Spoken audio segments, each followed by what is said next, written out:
የቁጥሮች መንታነት የወልዋሎ ያለመሸነፍ ጉዞ በነብሮቹ ዘንድ ይገታል።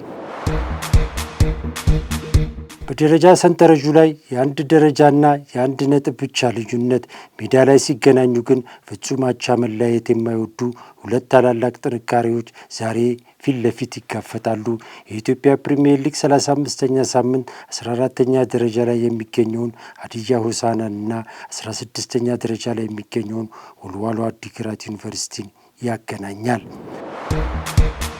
ይህ ጨዋታ የደረጃ ማሻሻያ ብቻ አይደለም።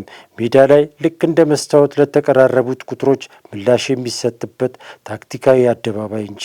ዛሬ የሚዛናውያን ተፈታታኞች ፍልሚያ በሚለው የቅድመ ጨዋታ ትንታኔያችን የቁጥሮችን ምስጢር እንፈትሻለን። መላኩ ወልደሰንበት ነኝ። የዚህን ጨዋታ ታሪክ ልዩ የሚያደርገው የመጀመሪያው ሀቅ የአቻነት መጥፋት ነው። ሁለቱ ቡድኖች በሊጉ ባደረጓቸው 4 የእርስ በርስ ግንኙነቶች ሀዲያ 2 ጊዜ ሲያሸንፍ ወልዋሎም 2 ጊዜ አሸንፏል። ነገር ግን በሁለቱ ቡድኖች ግንኙነት አንድም ጨዋታ በአቻ ውጤት አልተጠናቀቀም። ዛሬስ ይህ የታሪክ ሰንሰለት ይሰበር ይሆን? ወደ አሃዞች ስንመጣ የሁለቱ ቡድኖች መመሳሰል ያስደምማል። በኳስ ቁጥጥር ሀዲያ 46 በመቶ፣ ወልዋሎ 48 በመቶ አላቸው። ነገር ግን ዋና ዋናዎቹ የታክቲክ መለኪያዎች ላይ ፍጹም እኩል ናቸው።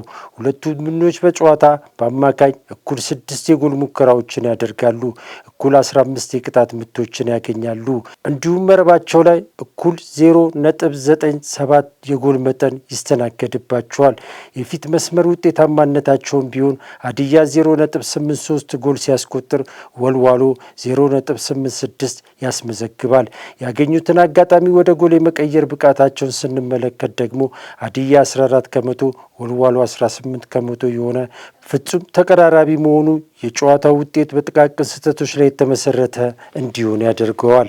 በቅርብ ሳምንታት ጉዟቸው ሀዲያ ካለፉት 5 ጨዋታዎች 8 ነጥብ ሲሰበስብ ወልዋሎ ደግሞ 7 ነጥቦችን አግኝቷል። በተለይ የቢጫ ለባሾቹ ወልዋሎች ባለፉት 5 ጨዋታዎች ምንም አይነት ሽንፈት አላስተናገዱም። አንድ ጊዜ አሸንፈው በ4ቱ አቻ ተለያይተዋል።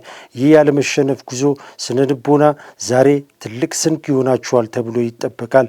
በአንጻሩ ነብሮቹ ሀዲያ ሆሳዕና ባለፈው ሳምንት ከባድ የነበረውን የፋሲል ከተማን ፈተናን 1-0 በሆነ ሽንፈት አስተናግደው የመጡ በመሆናቸው ከዚህ ጨዋታ አገግመው ወደ አሸናፊነት ለመመለስና ደረጃቸውን ለማስጠበቅ ዛሬ የትኛውንም መስዋዕትነት ለመክፈል ቆርጠው ወደ ሜዳ እንደሚገቡ ይገመታል።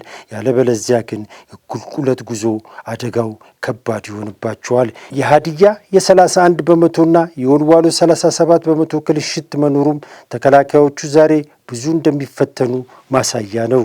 እናም ዛሬም የሁለቱ ቡድኖች አቻ መለያየት የሌለበት ታሪካቸው ይቀጥላል ወይስ የደረጃ ሰንጠረዡን ውጥረት የሚፈታው አቻ ውጤት ዛሬ ይመዘገባል? የወልዋሎ የ5 ሳምንታት ያለመሸነፍ ጉዞ ይቀጥላል ወይስ ሀዲያ ወደ ድል ይመለሳል? ለመሆኑ የእርስዎ ቅድመ ግምት ምንድን ነው? ሀሳባችሁን በኮሜንት ላይ ያጋሩን። ቪዲዮን ላይክ እና ሰብስክራይብ ማድረጋችሁን አትርሱ። ስፖርት ከውጤት ባሻገር ቻናላችን ነው። መላኩ ወልደሰንበት ነበርኩ። ቸርን ሰንብት።